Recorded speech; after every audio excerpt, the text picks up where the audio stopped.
से वो ज़मीन माफिया है, भू माफिया, दारू माफिया है और ज़बरदस्ती मेरे ज़मीन में कब्जा यही है।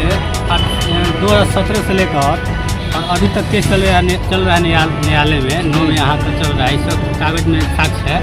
उसके बाद से वो लोग मंटू यादव कुख्यात माफिया है, भू माफिया, दारू माफिया है और ज़बरदस्ती मेरे ज़मीन में घर बनवा रहा है।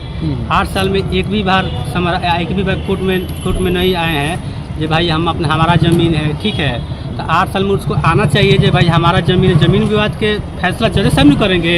जब मान लेते उसका ज़मीन है तो आकर यहाँ बोलना चाहिए कि हमारा ज़मीन है सर, देखिए ये है, वो है, कागज़ है। हम लोग का एक्सपार्टी हुआ है। एक्सपार्टी के लिए हम आवेदन दिए हैं। आज शाम तक 4 बजे तक नकल भी उसका मिल जाएगा। एक्सपार्टी डिग्री हुआ है। जैसे मान लेते हैं केस चलता है न्यायालय में तो उसका पार्टी नहीं आता, एक्सपार्टी डिग्री होता है। तो हम लोग को साहब के आदेश के अनुसार 6 महीने साल भर डिग्री तो हो ही जाएगा। मेरा ज़मीन वो लोग नहीं आते हैं तो इसके बीच मंटू यादव 29 तारीख को नव निर्माण घर का करा रहे थे उसी ज़मीन में, विवादित ज़मीन में घर बनवा रहे थे। हम लोग थाना में 29/1/2025 का आवेदन दिए थाना प्रभारी को और उसके बाद से वो घर बनवाते रात भर दिन भर बनवाते गए। उसके बाद से 30 तारीख को हम लोग एसपी साहब के पास आवेदन दिए।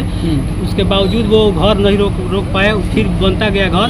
उसके बीच में फिर एक बार एसपी साहब के पास मेरे भैया आए, आधा घंटा एसपी साहब बैठाए, उनको बोले कि नहीं तुम्हारा काम रुक जाएगा। बार बार उनको फ़ोन किए, बार बार बोले ये आश्वासन दिए एसपी साहब कि तुम्हारा काम हम रुकवा दिए, रुक जाएगा, सब्र करो।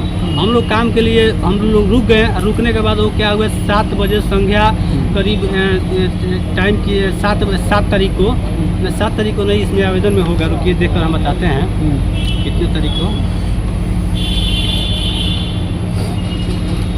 बढ़िया, हाँ 7 तारीख को शाम के लगभग 7 बजे के बीच में वो हमारे मोबाइल पर धमकी दिया, क्योंकि उसका काम 2-3 दिन के लिए रुका हुआ था काम साहब के आदेश के अनुसार रुका हुआ था 2-3 दिन के लिए। तो हमको 7 बजे लगभग हमको धमकी दे, तुमको जान से मार देंगे, हत्या कर देंगे, तुम्हारे औरत। क्यों जान से मारने की धमकी आपको? क्योंकि तुम मेरे काम में बाधा डाल रहे हो, इसलिए क्योंकि हमारा प्रशासन साहब तुम्हारा जहाँ आवेदन देना है दो साहब, तुम्हारा हमारा कुछ नहीं करेंगे, हमारा कुछ नहीं करेंगे। सब रिकॉर्डिंग में साक्ष्य है, आप लोग देख सकते हैं। हम कोई बनावटी यहाँ पे बनावटी मीडिया के सामने कोई झूठ सच बोलने बात नहीं है। आपको रिकॉर्डिंग के साक्ष्य आप देख लीजिए किस तरह गंदा पर आपको कितना भरोसा है।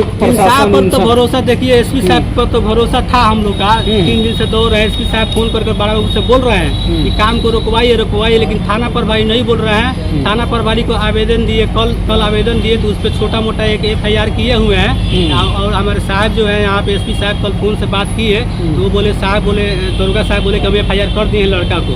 उसी FIR का कॉपी लेकर आए हैं, लेकिन काम तो नहीं रुक रहा है। मेरा जमीनी विवाद में काम चल रहा है। क्या चाहते हैं, आपका मांग क्या है? हमारा मांग चल रहा है जो जमीनी विवाद एक्सपार्टी हम लोग का डिग्री हुआ है और एक्सपार्टी डिग्री जब हुआ है, जब जज साहब से बढ़कर कोई नहीं है। मान लेते जज साहब का जो एक्सपार्टी मेरा जमीन है कि आपका जमीन है, जब डिग्री हो जाएगा तो आप भी घर बनवाइएगा, हम भी बनवाएंगे। सीओ से मिले कि ना? सीओ से तो मिले हैं, कल मिले हैं तो बोला एक्सपार्टी के कागज लेकर आओ। शनिवार को मान लेते जनता दरबार लगता है, जनता दरबार में एक्सपार्टी का कागज लेकर आना। सभी लोग, विपक्षी भी पार्टी गया था, हम भी गए थे, भैया भी गए थे। तो उसके बीच में बताइए आधे नव निर्माण चालू कर दिया, सुबह से काम लगा दिया है। थाना प्रभारी के पास गए जो सर काम करवा रहा है, तो थाना प्रभारी कहे कि जाओ सीओ के पास डेरा पर गए तो सीओ अपना ताला बंद था उनको। वहाँ पे एथी गए, ऑफिस में गए, वहाँ पे प्रखंड में गए तो प्रखंड में अबे नहीं किए थे। बताइए हम कहाँ भटके कागज।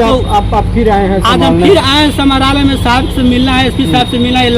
आखिरी बार आए हैं और हमारा दुख तकलीफ नहीं समझे। कोई तकलीफ न्यायालय में जाता है, गरीब कमजोर आदमी जाता है, लेकिन उसको न्याय नहीं मिलता है। देखिए वकील साहब लोग हैं न्यायालय में, वकील साहब लोग हैं, हम लोग वकील साहब लोग हैं, 200 रुपया 1000 कम पैसा पड़ता है तो फाइल बिक देते हैं। फाइल बिक देते हैं भाई, वो भी उनका भी तो नौकरी चाकरी नहीं है। केस में कितना प्रॉब्लम होता है गरीब मजदूर को, तो सर आप लोग मीडिया लोग आप ही जानते हैं, कोई भी जानते होंगे। लेकिन वो क्या है, वो लोग भू माफिया लोग नहीं समझते हैं। किसी के घर में को निर्माण बनवा रहे हैं, किसी को जमीन में दखल कब्जा कर रहे हैं, उसके बाद से किसी थाना को चाहे किसी को पदाधिकारी को पैसा के बल पर अपना काम करवा रहे हैं। कोर्ट में दौड़ते रहिए, न्याय नहीं मिल रहा है।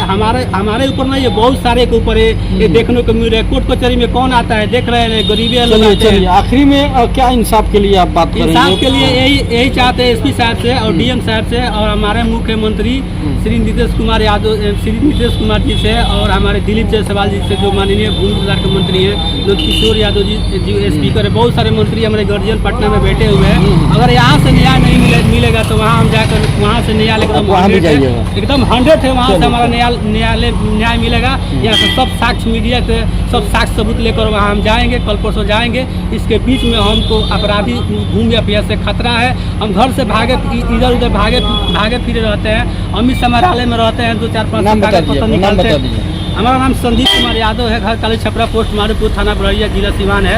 और हम एक कानून का मानने वाला व्यक्ति है।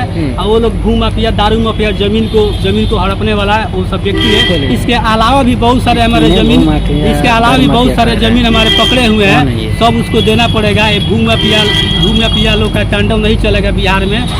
इसी के लिए हम यहाँ से जस्टिस साहब से मिलने वाले हैं। जब आएंगे तो मिलेंगे और उसके बाद से हम जाएंगे वहाँ पटना में अपने के पास साक्ष्य मिलेंगे।